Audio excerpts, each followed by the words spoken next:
Good morning, dear students. My subject is HVDC, high voltage direct current power transmission.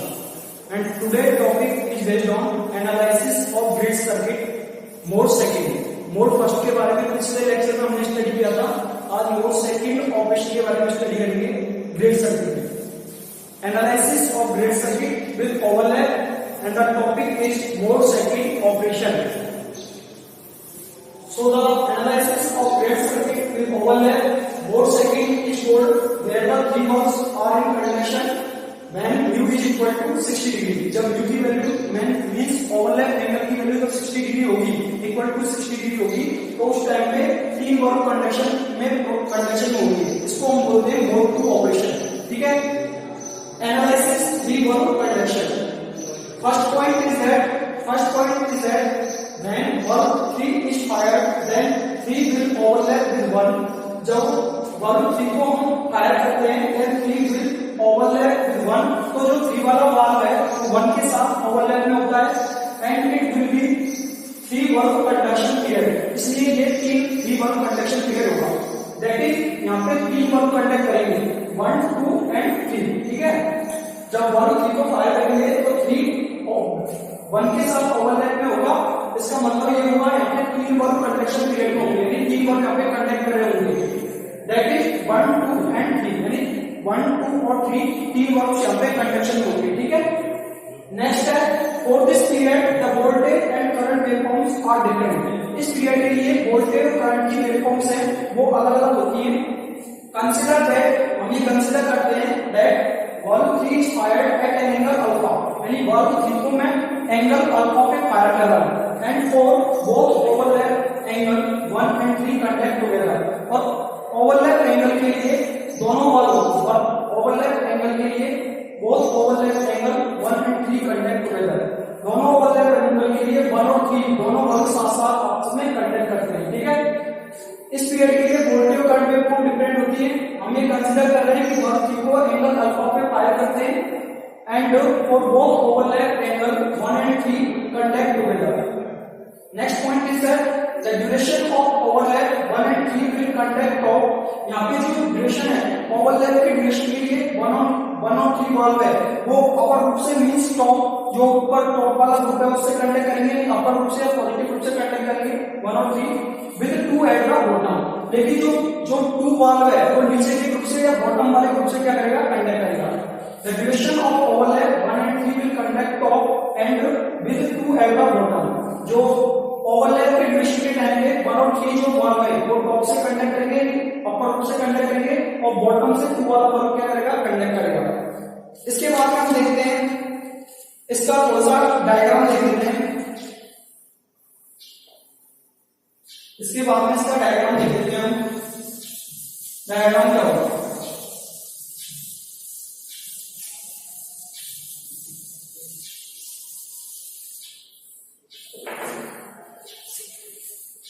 This is the diagram here. AC voltage EA EB, phase voltage को बोलते हैं EA EB EC, and the valves are winding, neutral is ungrounded. Here the EA, EB and EC. This is the LC, this is the LC and this is the LC. Next जो है ये valve है.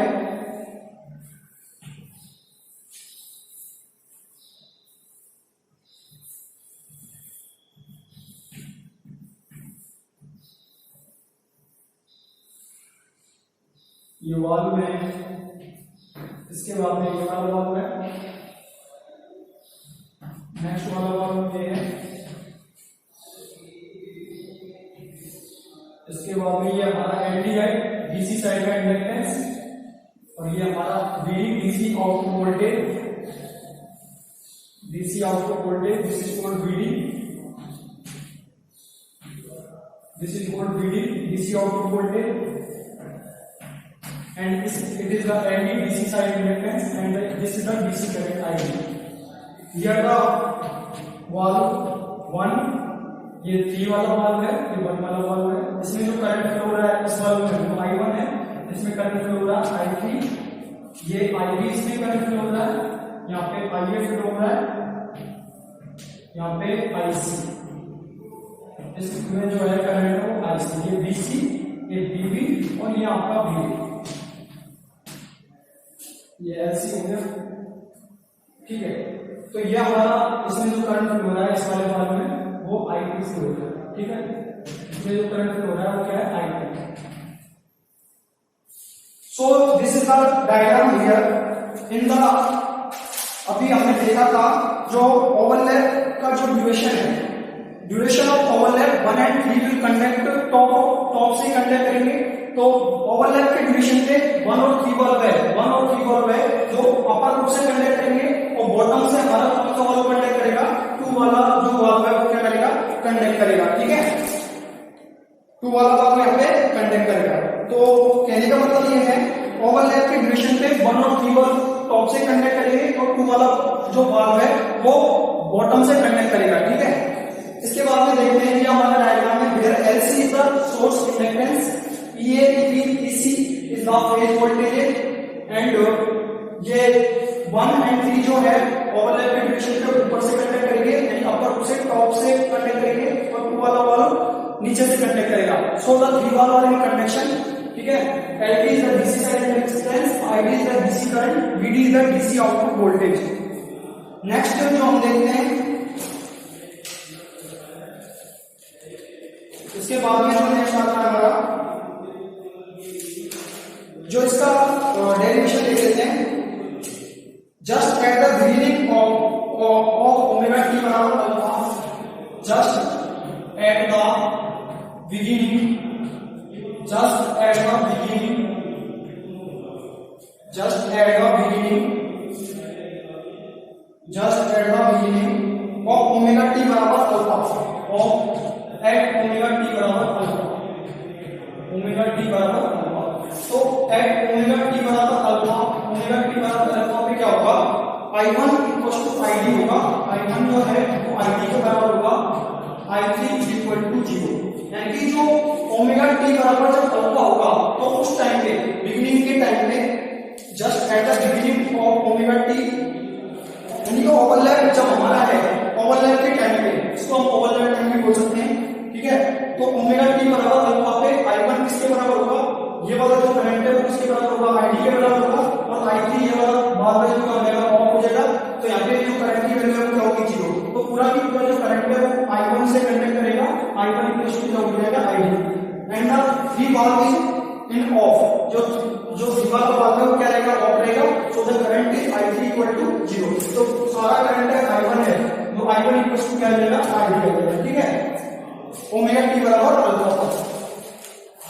When the overlap ends, ये तो overlap के साथ है, जब हमारा ओवरलैप है उस टाइम पे ओमेगा टी बराबर अल्फा होगा और I1 इक्वल टू क्या होगा, ID होगा, और 3 वाल्व में जब ऑफ हो जाएगा तो यहाँ पे 3 वाले वाल्व में करंट की वैल्यू होगी 0, ठीक है।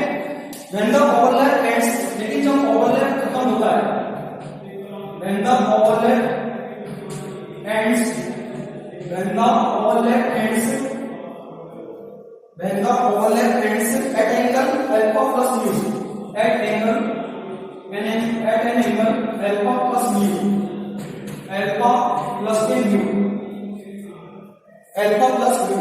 तो हम ये देखते हैं at ओमेगा टी बराबर क्या होगा, अल्फा प्लस के mu होगा। यदि जब ओमेगा टी बराबर अल्फा प्लस mu होगा तो उस टाइम पे क्या होगा, I1 जो है I1 इक्वल टू 0 होगा, I1 equal to 0 and I3 equal to ID, I3 equal to ID, ठीक है। तो ये तो ओवरलैप के साथ था। अब जैसे ही ओवरलैप खत्म होगा तो कौन से एंगल पे खत्म होगा, अल्फा प्लस म्यू वाले एंगल पे जैसे ही ओवरलैप एंड होगा तो एट ओमेगा टी बराबर अल्फा, ओमेगा टी बराबर अल्फा प्लस के mu, where mu is called overlap angle and alpha is not delay angle, ठीक है। तो ओमेगा टी बराबर अल्फा प्लस म्यू पर I1 जो करंट है ये वाला जो माल है वो ऑफ हो जाएगा, तो सब करंट इसलिए क्या हो जाएगा, 0 हो जाएगा, और सारा का सारा जो करंट है वो I3 बराबर क्या आएगा, ID आएगा। तो I3 बराबर ID, ठीक है। तो यहाँ पे 2 और 3 वाल्व्स कंडक्ट करेंगे टुगेदर साथ साथ में, यहाँ पे ये वाला पल्स और ये वाला पल्स साथ साथ में कंडक्ट करेंगे, ठीक है। ओमेगा टी बराबर अल्फा प्लस म्यू पर क्या करेगा, यहाँ पे कौन सा वर्ब कंडक्ट करेगा, 2 और 3 बार में ये वाला वर्ब कंडक्ट करेगा और ये वाला वर्ब का क्या हो जाएगा, ऑफ हो जाएगा, तो I1 की वैल्यू हो जाएगी 0 हो जाएगी और I3 इक्वल टू क्या आएगा, I2, ठीक है। So this is the with overlap और ये ओवरलैप खत्म होगा उस टाइम पे, ओवरलैप के टाइम पे तो ओमेगा टी बराबर अल्फा, तो I1 इक्वल टू क्या आएगा, ID आएगा और I3 बराबर क्या हो जाएगा, 0। फिर इसके बाद में ओवरलैप जैसे ही एंड होगा at angle alpha plus mu, यानी जब ओमेगा टी बराबर अल्फा प्लस म्यू पर I1 बराबर क्या होगा, 0, यानी ये वाला बार में ऑफ हो जाएगा, इसमें करंट की वैल्यू हो जाएगी 0 and I3 equal to ID। यहां से टोटल जो करंट है वो इस तरीके से होगा, तो I3 बराबर क्या आएगा, ID, ठीक है। इसके बाद हम देखते हैं इसके बाद हम देखते हैं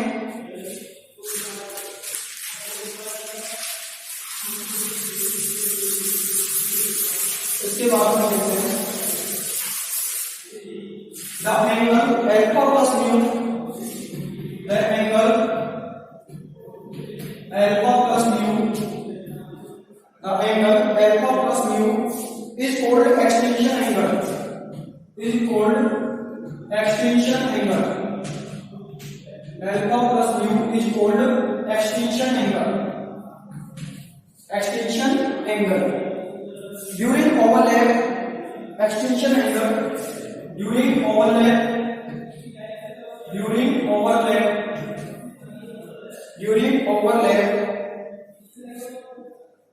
a loop is formed, a loop is formed, a loop is formed,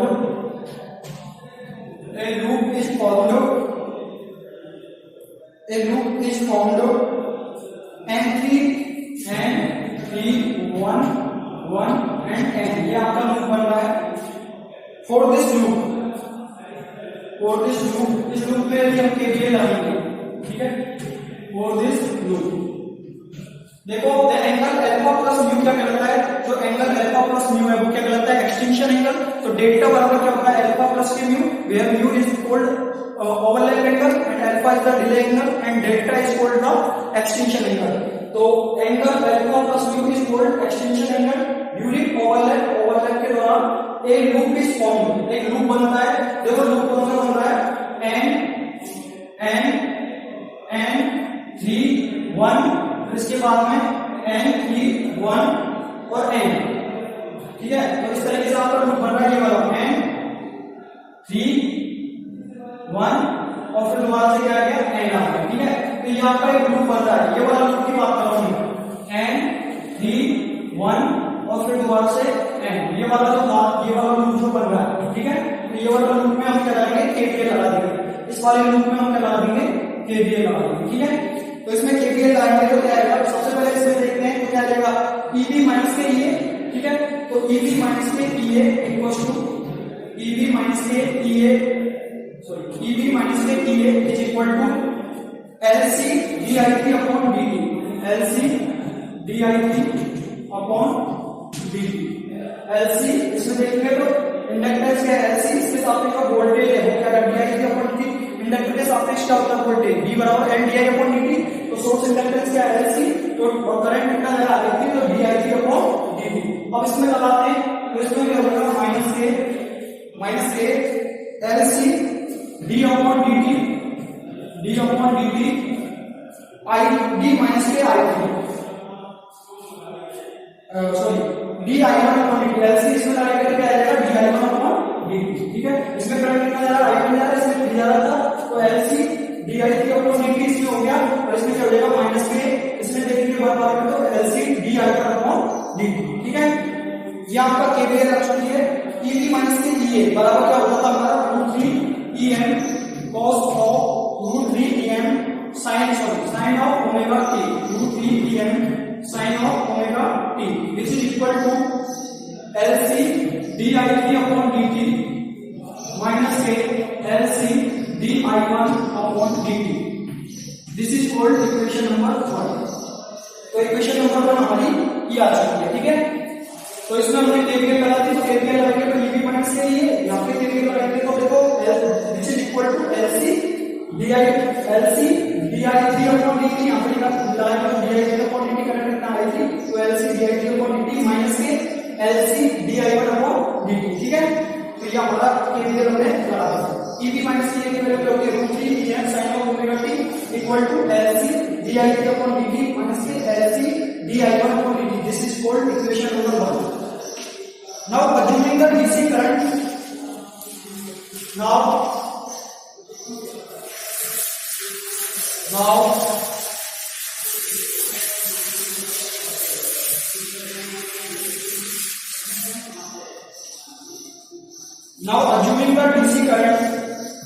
assuming the DC current,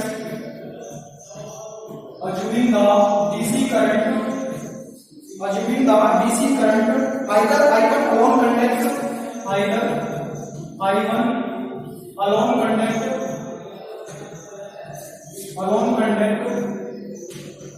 either I1 alone conduct, I3 alone with when 3 alone conducts, I3 alone when 3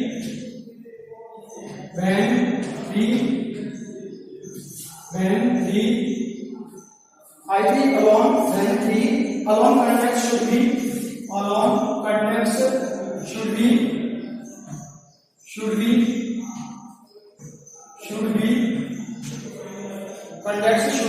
equal to ID, equal to ID. So both 1 and 3 conduct overlap. So both 1 and 3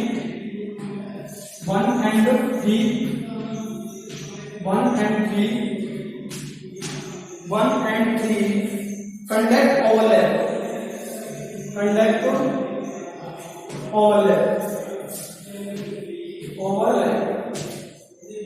So 1 and 3 conduct both overlap.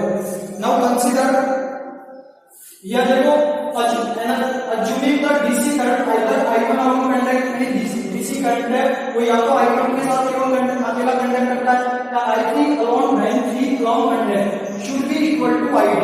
वो किसके बराबर आ रहा है, ID के साथ, यानी I1 equal to एक बार ID आ रहा है, जब अकेला I1 कंडक्ट कर रहा है, दूसरी बार I3 कंडक्ट कर रहा है तो I3 इक्वल टू क्या आ रहा है, ID आ रहा है।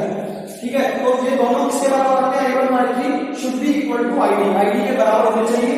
So both 1 and 3 conduct overlap, इसलिए 1 और 3 दोनों overlap के साथ क्या करेंगे, कंडक्ट करेंगे। ठीक है, इसके बाद में हम देख रहे हैं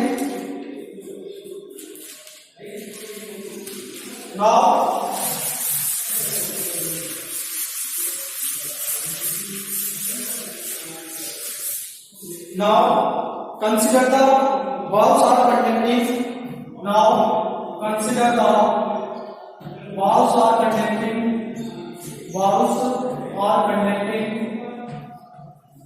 now consider the valves are conducting,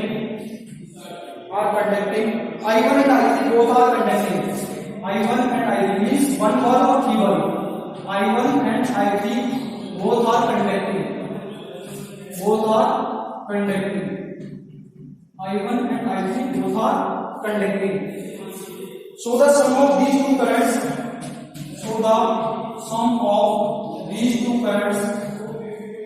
इन दोनों करंट्स का सम किसके बराबर होना चाहिए, ID के बराबर। these two currents, so the sum of these two currents will be equal to ID,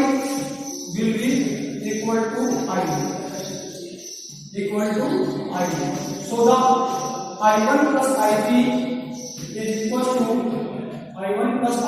is equal to ID DC current। Now consider the valves are conducting, I1 and I3 both are conducting। हम ये consider कर रहे हैं कि जो valves conduct कर रहे हैं वो कौन से कर रहे हैं, 1 और 3 valve कंडक्ट कर रहे हैं, I1 और I3 both are conducting, दोनों कंडक्ट कर रहे हैं, यानी 1 और 3 दोनों valve कंडक्ट कर रहे हैं। तो 1 वाले में जो करंट है वो I1 है और थर्ड जो 3 वाले में जो करंट है वो I3 है, ये दोनों कंडक्ट कर रहे हैं। So the sum of these two currents will be equal to ID।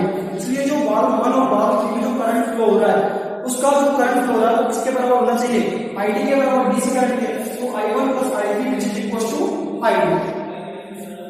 तो यहाँ से यदि मैं I1 की वैल्यू निकालूं तो I1 बराबर क्या आ जाएगा, ID minus के I2। This is called equation number 2। Now put the value of equation, तो यहाँ पे अपनी जो हमारी इक्वेशन आई थी, इक्वेशन 1 रूट 3 pm sin of omega t बराबर LC di1/dt sorry d i three upon d t minus L C d i one upon d t, L C d i one upon d t. इसमें हम value put करेंगे इसकी i one की value put करेंगे यहाँ पे, तो आई one की वैल्यू करेंगे आई डी माइनस के आई टी, तो root three p m sine of omega t which is equal to L C d i three upon d t, d i three upon d t minus के L C d i one upon d t, d upon d t, और I one की value से है आई d minus के I T, D value में आई d minus I T. ठीक है, इसके बाद में इसको सॉल्व करेंगे तो हमारे पास आएगा, इसके बाद में इसको सॉल्व करने में हमारे पास आएगा, यहाँ पे देख लेते हैं, सॉल्व करने के बाद में हमारे पास क्या आएगा। ठीक है, इसको सॉल्व करने के बाद में हमारे पास आएगा root three t m sine of omega t which is equal to L C d i three upon d t. ठीक है, अब ये एल सी है, L C d i three upon d t minus के L C d upon d t, I D का करेंगे D C करेंगे तो क्या हो जाएगा, जीरो हो जाएगा, इसका करेंगे तो माइनस माइनस हो जाएगा प्लस, तो ये क्या हो जाएगा plus L C d i three upon d t. ठीक है, जो आई डी का डिफरेंशिएशन करके with respect to t I D constant है तो इसका क्या हो जाएगा, जीरो हो जाएगा, और ये माइनस इससे मल्टीप्लाई होगा तो माइनस माइनस प्लस हो जाएगा, तो d i three upon d t. ठीक है, तो ये आ गया L C d i three upon d t plus के L C d i three upon d t plus के एल सी, ये आई डी माइनस का आई वन है, तो ये क्या रहेगा आई वन। ठीक है, L C d i one upon d t, क्योंकि आई वन बराबर क्या था हमारा, आई वन इक्वल टू था हमारा आई डी माइनस के आई थ्री।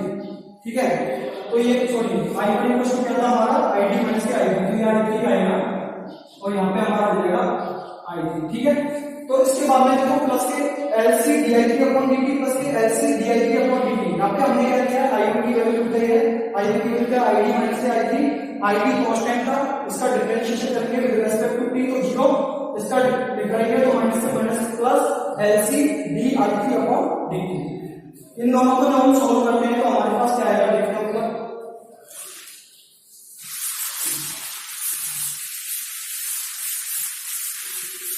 इसके बाद में सॉल्व करने पे आपका आएगा root three t m sine of root three t m sine of omega t which is equal to L C और L C d i three upon d t plus के L C d i three upon d t, क्या हो जाएगा two L C d i three upon d t. ठीक है, यह आ गया आपकी इक्वेशन नंबर 3। ठीक है, to L C d i three upon d t. ठीक है, ये आ चुकी है आपकी इक्वेशन नंबर 3। इसके बाद में जो हमें इसको सॉल्व करेंगे, तो सॉल्व करने के बाद में हम इसको सॉल्व करते हैं, तो इसके जो सबसे पहले इसका इंटीग्रेशन करते हैं, तो दोनों तरफ इसका इंटीग्रेशन कर लेते हैं।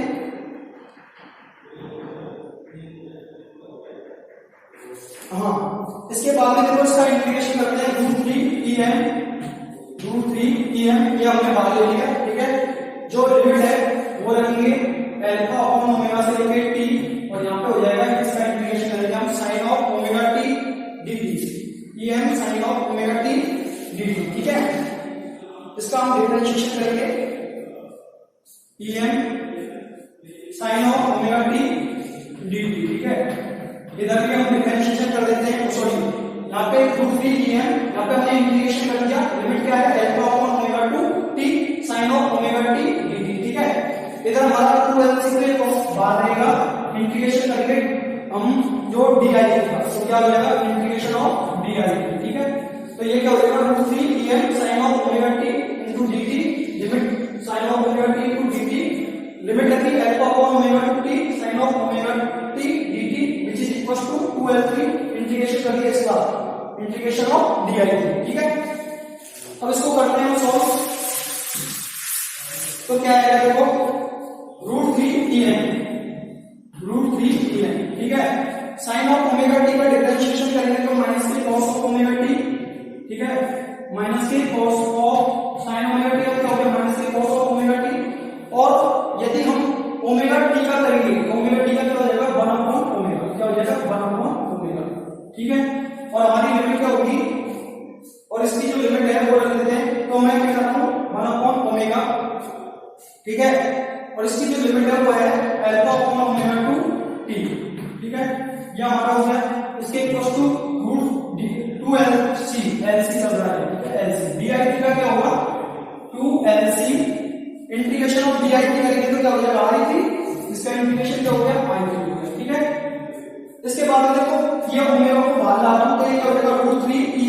Upon omega √3 Em into 1 upon omega. मैंने ये 1 अपॉन ओमेगा को बांध दिया है।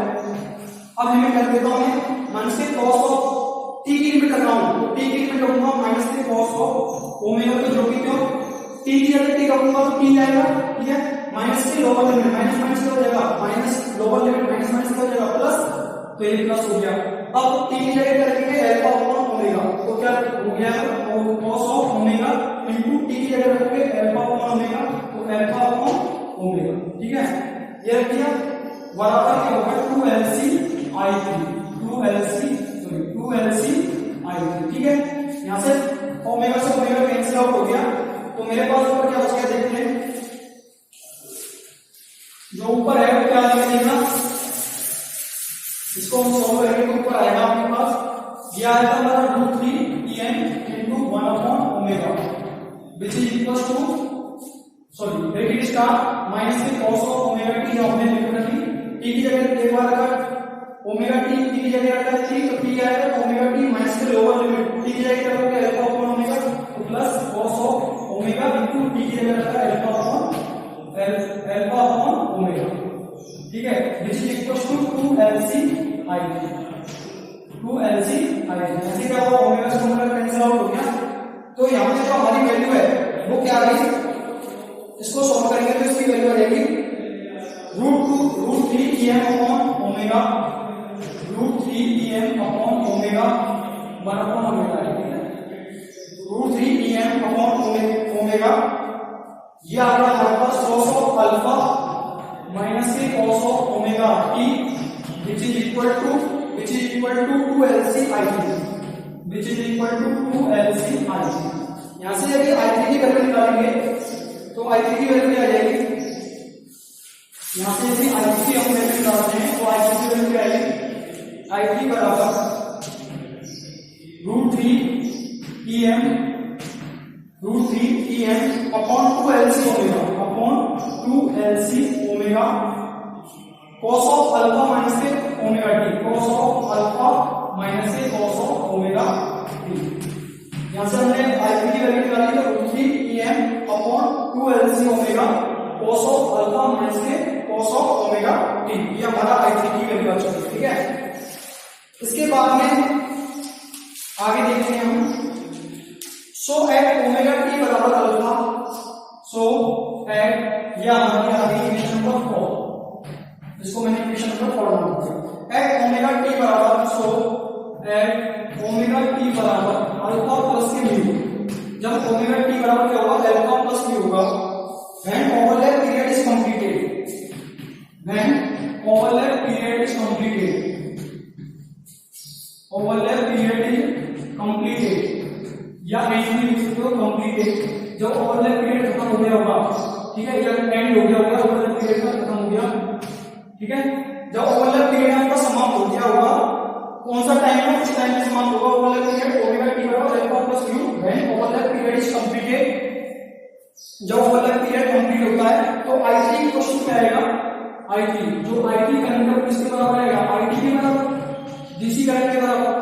तो अब वैल्यू पुट कर देते हैं, देखो यहां पे है जो ID जो है I3 क्वेश्चन क्या हो गया ID, तो इसमें वैल्यू रख देते हैं, तो देखते हैं इसमें I3 क्वेश्चन क्या लिख सकते हैं हम, जो हमारा I3 आया था वो पीछे हमने इक्वेशन देखी थी, तो मासी यदि I3 की वैल्यू निकालेंगे तो I3 बराबर क्या आएगा ID माइनस के I1। पीछे हमने एक इक्वेशन देखी थी कौन सी, I1 equal to ID minus के I3, ये हमारी इक्वेशन आई थी I1 equal to ID minus के I3। यदि यहां से I3 की वैल्यू रखेंगे तो I3 की वैल्यू हमारी रखेंगे तो वैल्यू क्या आएगी,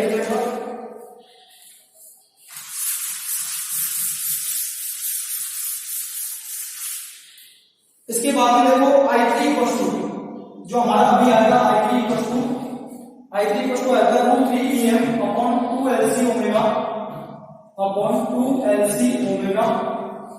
omega cos of alpha minus के omega t, cos of alpha minus के cos ऑफ ओमेगा टी, ठीक है। तो ओमेगा टी क्या लिख सकता हूं मैं अल्फा प्लस के म्यू, जब ओवरलैप पीरियड खत्म हो जाएगा तो ओमेगा टी बराबर होता है, उस टाइम पे ओमेगा टी बराबर होता है अल्फा प्लस म्यू, और I3 इक्वल टू यहां से निकालेंगे तो I3 इक्वल टू क्या आ जाएगा हमारा ID माइनस के I1, ठीक है।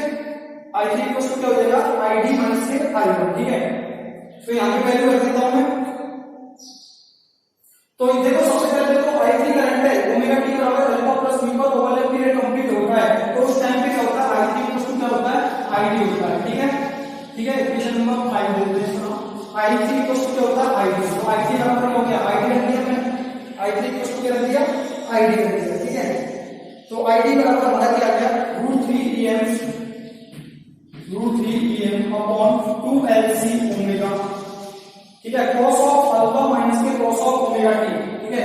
ओमेगा टी के क्या करेंगे जब ओवरलैप खत्म होगा तो अल्फा प्लस के म्यू, कब खत्म होगा ओमेगा टी बराबर अल्फा प्लस म्यू पर जब आपका ओवरलैप खत्म होता है तो इसकी जगह वैल्यू रख दी मैंने, ठीक है। ओवरलैप जब खत्म होता है कौन से ओमेगा टी बराबर अल्फा प्लस म्यू होगा तो I3 बराबर क्या होगा ID होगा, तो I3 की जगह मैंने ID रख दिया और इसकी जगह ओमेगा टी की जगह वैल्यू पुट कर दी, ठीक है।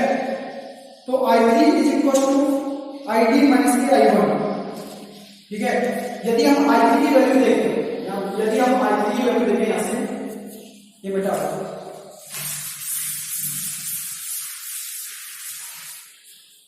I3 बराबर हमारा है, इससे देखें तो I3 बराबर क्या हो जाएगा ID माइनस के I1, I3 बराबर क्या होगा ID माइनस के I1 which is equal to I3 equal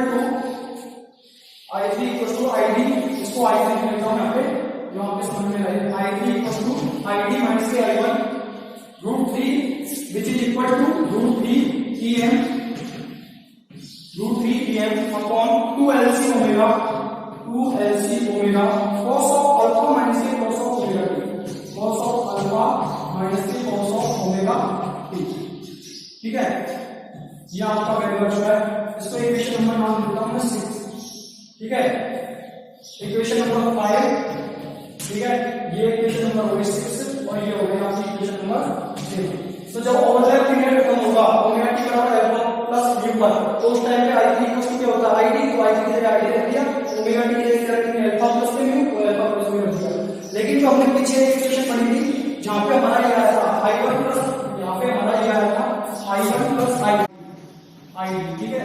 यदि यहां से हम I3 की वैल्यू निकालेंगे तो I3 इक्वल क्या आ जाएगा, देखने पर I3 बराबर क्या आ जाएगा ID माइनस के I1। तो यहां से मैंने I3 की वैल्यू रख दी, ठीक है। यहां से मैंने I3 की वैल्यू रख दी यहाँ पे, तो I3 बराबर I3 की वैल्यू क्या आ गई ID माइनस के I1 which is equal to √3em और 2LC omega cos of alpha minus के cos of omega t। Thank you dear students, thank you dear students, thank you. इसके बाद में जो इसकी वेवफॉर्म है वो अगले लेक्चर में हम डिस्कस करेंगे। Thank you dear students, thank you. DC current की जो इक्वेशन है वो याद रखिए √3em और 2LC omega cos of alpha minus के cos ऑफ अल्फा प्लस के mu. Thank you dear students, thank you, thanks.